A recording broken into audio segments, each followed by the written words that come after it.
हरे कृष्णा। आज की नित्यम भागवत सेवया की क्लास में आप सबका हार्दिक स्वागत है। आज हम पढ़ेंगे भगवद गीता अध्याय 2 श्लोक संख्या 23 से।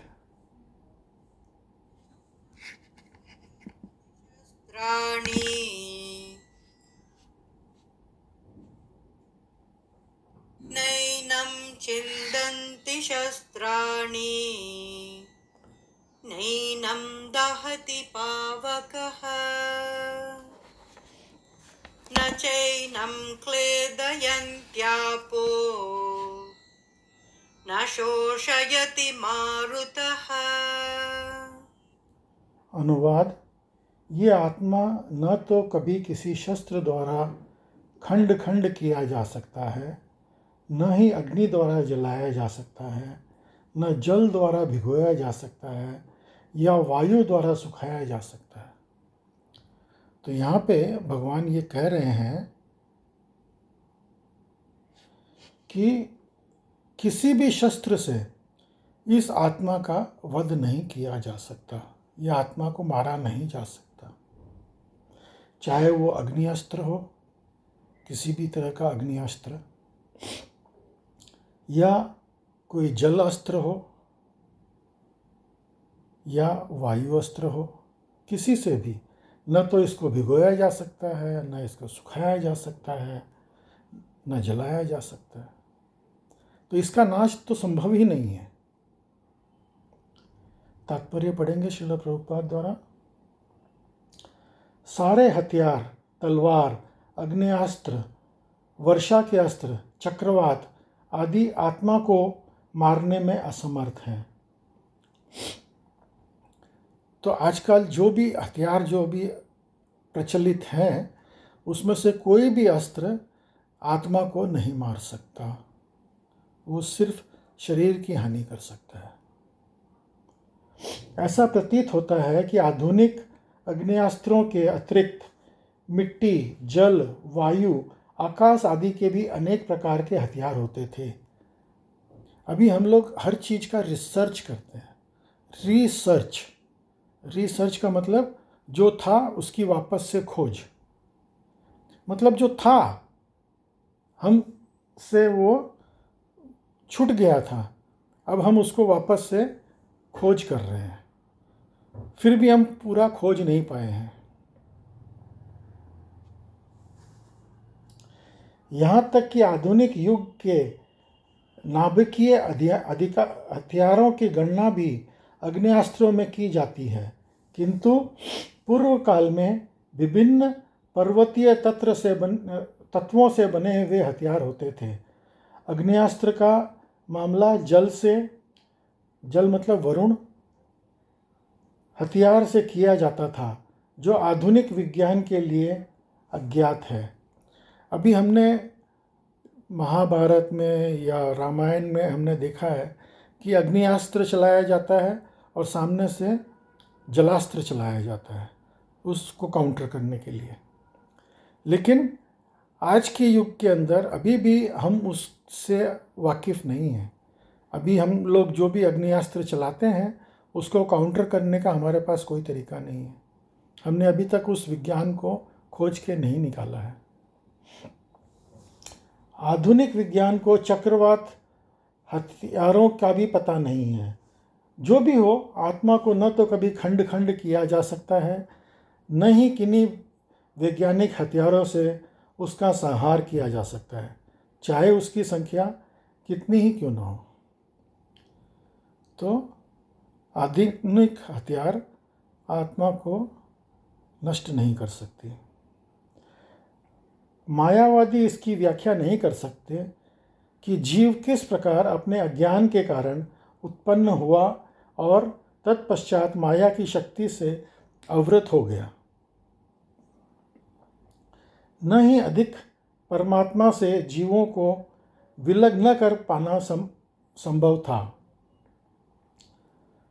प्रत्युत सारे जीव परमात्मा से विलग हुए अंश हैं। तो हम लोग सब जो हैं वो परमात्मा के अंश हैं। हम एक थे परमात्मा के साथ में, लेकिन अब हम विलग हो गए हैं। अब एक बार विलग हो गया तो वो वापस उसके अंदर वापस समाना मुश्किल है, चूँकि वे सनातन अनुपरम आत्मा है। अतः माया द्वारा आवृत होने की उनकी प्रवृत्ति स्वाभाविक है और इस तरह से भगवान की संतति से पृथक हो जाते हैं, जिस प्रकार अग्नि से स्फुल्लिंग अग्नि से विलग होकर बुझ जाते हैं। अभी एक विशाल अग्नि है, उसमें से एक कण अग्नि का निकल करके छिटक करके दूर गिर गया, तो वो थोड़ी देर तक तो वो अग्नि जैसा जलता रहता है, फिर वो हमको ऐसा प्रतीत होता है कि वो ढक गया है राख से और वो जल नहीं रहा है। लेकिन अगर हम उसको फूंक मारें तो फिर से उसमें आग दिखाई देती है, या उसको उठा करके फिर से अग्नि के पास में ले जा करके उसके साथ में रख दें तो वो अग्नि के समान हो जाता है। तो उसी तरह से अगर हम भगवान से जुड़े रहते हैं तब तक हमारे अंदर जो क्वालिटीज़ हैं वो बनी रहती है।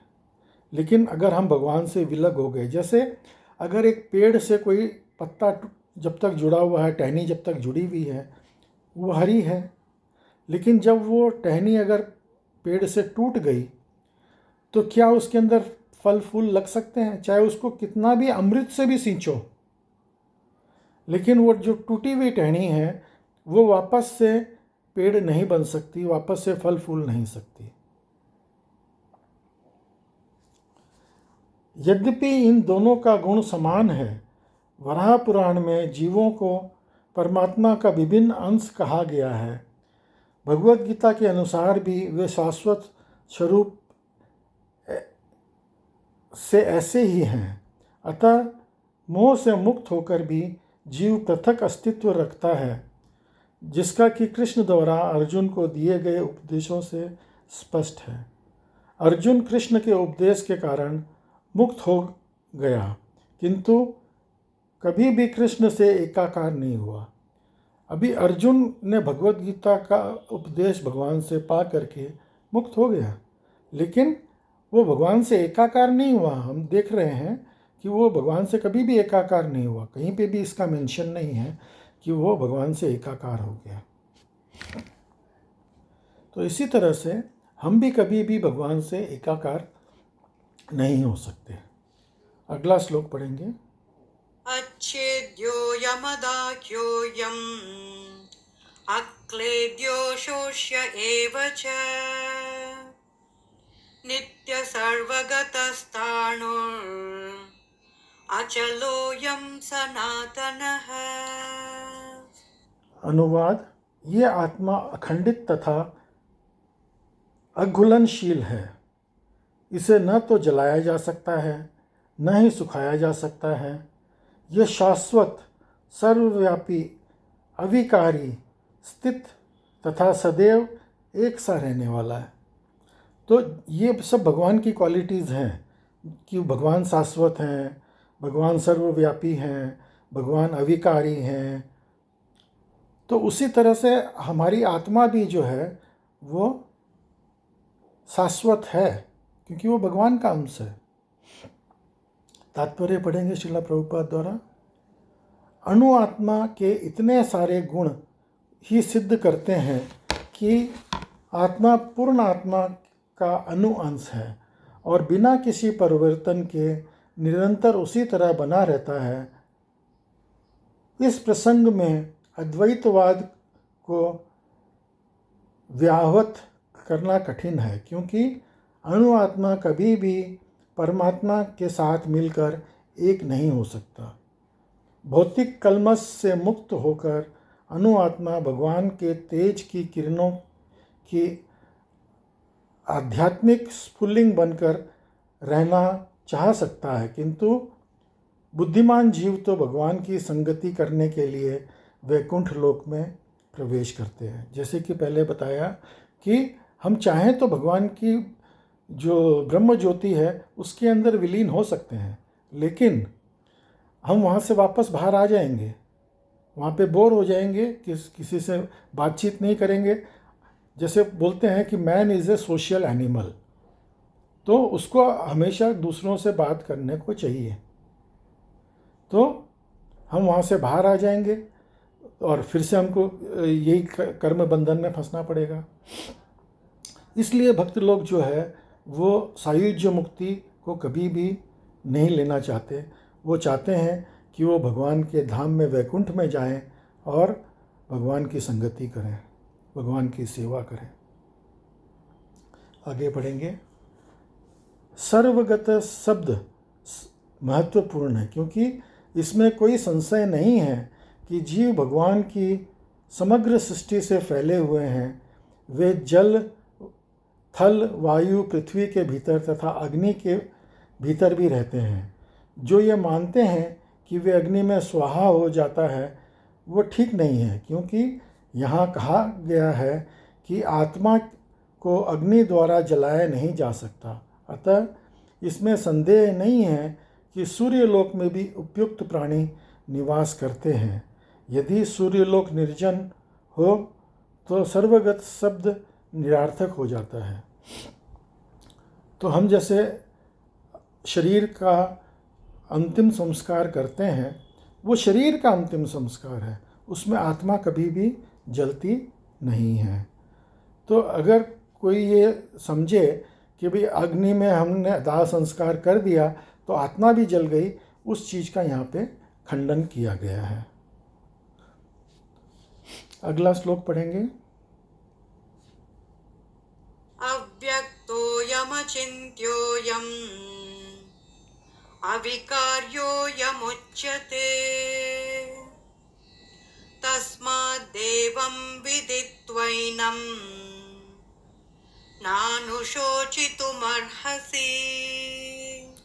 अनुवाद। ये आत्मा अव्यक्त, अकल्पनीय तथा अपरिवर्तनीय कहा जाता है। ये जानकर तुम शरीर के लिए शोक नहीं करना चाहिए। अभी अव्यक्त मतलब हम आत्मा को हम जान ही नहीं पा रहे हैं। क्यों? क्योंकि हम उसको देख भी नहीं पा रहे हैं। किसी भी विज्ञान के अंदर आत्मा को देखने की कोई तरीकी भी नहीं है, क्योंकि उसका जो शरीर है, वो आत्मा का जो आकार है वो इतना सूक्ष्म है कि वो अकल्पनीय है, अपरिवर्तनीय है। जैसे कि उसको न जलाया जा सकता, न सुखाया जा सकता।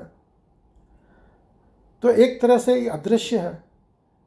अभी कुछ साइंटिस्ट लोगों ने एक एक्सपेरिमेंट किया। उस एक्सपेरिमेंट में एक आदमी के शरीर को रख दिया गया जो मरने वाला था, माने ऑलमोस्ट क्लिनिकली डेड डिक्लेयर्ड था। आत्मा अभी भी शरीर में थी, चेतना थी। तो एक्सपेरिमेंट के लिए उसको एक बॉक्स में रख दिया गया कि भाई हम इसकी आत्मा निकलेगी तो हम देखने की कोशिश करेंगे, लेकिन नहीं देख पाए, क्योंकि आत्मा इतनी सूक्ष्म है।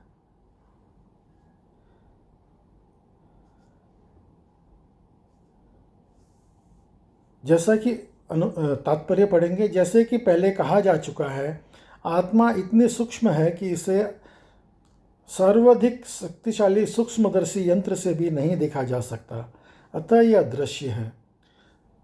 जहाँ तक आत्मा के अस्तित्व का संबंध है, श्रुति के प्रमाण के अतिरिक्त अन्य किसी प्रयोग द्वारा इस अस्तित्व की सिद्धि नहीं की जा सकती। हमें इस सत्य को स्वीकार करना पड़ेगा, क्योंकि अनुभवग्रस्त सत्य होने पर भी आत्मा की अस्तित्व को समझने के लिए कोई अन्य साधन नहीं है। हमें अनेक बातें केवल उच्च प्रमाणों के आधार पर माननी पड़ती है। अभी जो चीज़ शास्त्रों में लिखी है, हमको उसी को मानना पड़ेगा। हम इसको अभी साइंस के द्वारा स्थापित नहीं कर पा रहे हैं। जैसे कि कोई भी अपनी माता के आधार पर अपने पिता को, अस्तित्व को अस्वीकार नहीं कर सकता। अगर माता बोले कि ये तुम्हारे पिता हैं, तो क्या हम उसको मना कर सकते हैं? नहीं, माता is the right source to tell who is your father. पिता के स्वरूप को जानने का साधन या ये एकमात्र प्रमाण माता है। तो उसी तरह से आत्मा और परमात्मा को जानने के लिए एकमात्र साधन शास्त्र हैं। इसी प्रकार वेद अध्ययन के अतिरिक्त आत्मा को समझने का अन्य उपाय नहीं है। दूसरे शब्दों में आत्मा मानवीय व्यवहारिक ज्ञान द्वारा अकल्पनीय है। आत्मा चेतना है और चेतन है। वेदों में इसका कथन को हम स्वीकार करना होगा। वेदों में जो कहा गया है हमको वही स्वीकार करना होगा। आत्मा में शरीर जैसा परिवर्तन नहीं होते। अब जैसे शरीर के 6 तरीके के विकार होते हैं। शरीर जन्म लेता है, स्थिर रहता है, फिर बच्चे पैदा करता है, वृद्ध हो जाता है, मरता है। लेकिन आत्मा में ऐसे कोई भी विकार नहीं है। मूल्य अधिकारी रहते हुए आत्मा अनंत परमात्मा की तुलना में अनुरूप है। परमात्मा अनंत है और अणुआत्मा अति सूक्ष्म है। दोनों की क्वालिटी सेम है, परमात्मा की और आत्मा की, लेकिन परमात्मा विभु है। विभु मतलब बहुत बड़े हैं और आत्मा अणु है। अतः अति सूक्ष्म आत्मा अविकारी होने के कारण अनंत आत्मा भगवान की तुल्य नहीं हो सकता। तो इसलिए हम भगवान के बराबरी नहीं कर सकते। यही भाव वेदों में विभिन्न विभिन्न प्रकार से आत्मा की स्थायिता को सृष्टि करने के लिए दोहराया गया है। इसीलिए वेदों ने कहा है भगवान के बारे में नेति नेति नेति। हम भगवान को ठीक से जान नहीं सकते। किसी भी बात को दोहराना इस तथ्य को बिना किसी त्रुटि के समझने के लिए आवश्यक है। इसलिए हमको भगवान ने जो बात कही है उसी को दोहराना चाहिए। गुरु ने जो बात हमको सिखाई है उसको हम दोहराएंगे, उसी को मान करके चलेंगे, तो वही परफेक्ट है। आज की क्लास में आप सब सम्मिलित हुए, उसके लिए आप सबका बहुत बहुत धन्यवाद। हरे कृष्णा।